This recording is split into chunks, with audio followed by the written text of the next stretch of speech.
Royal Enfield bike আমাদের special এনফোর্সমেন্টের জন্য সরকারের পক্ষ থেকে দেওয়া হয়েছে। এর মাধ্যমে আমরা যে জায়গায় যানজট রয়েছে সেখানে সর্বত্র গাড়ি নিয়ে পর্যাপ্ত পরিমাণ স্টাফ নিয়ে যাওয়া যায় না।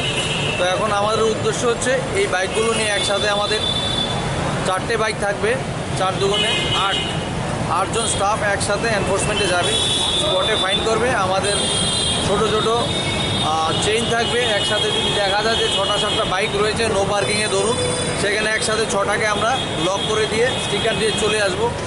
সেখান থেকে যাদের বাইক বা যাদের যান রয়েছে এরা এই নাম্বারে আমাদেরকে ফোন ব্যাক করবে, তখন আমাদের লোক এদেরকে কোথাও যাওয়ার জন্য বলবে, আইদার অফিসে বা আমাদের ওই বুথগুলোতে, অথবা আমাদের স্টাফ এসে ওদেরকে ওই স্পটে ফাইন করবে। যদি ফাইন দিতে ইচ্ছুক হন কম্পাউন্ড করবে, আদারওয়াইজ ওনাকে আইনি ব্যবস্থার যা হয় প্রসিকিউশন রিপোর্ট ওনার এগেনস্টে দেওয়া হবে কোর্টে।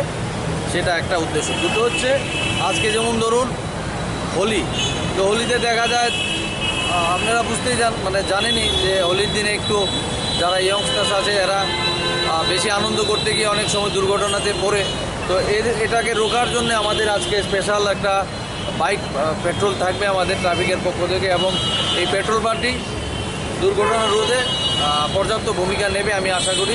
এবং আমাদের অফিসার রয়েছেন স্পেশাল 2জন অফিসার, এরা আজকের জন্য স্পেশালি এনফোর্সমেন্ট করবে এই বাইকের মাধ্যমে বিভিন্ন জায়গায় ঘুরে ঘুরে শহরে। এখন শুরু হবে 12টা থেকে 6:30 পর্যন্ত চলবে আজকের জন্য।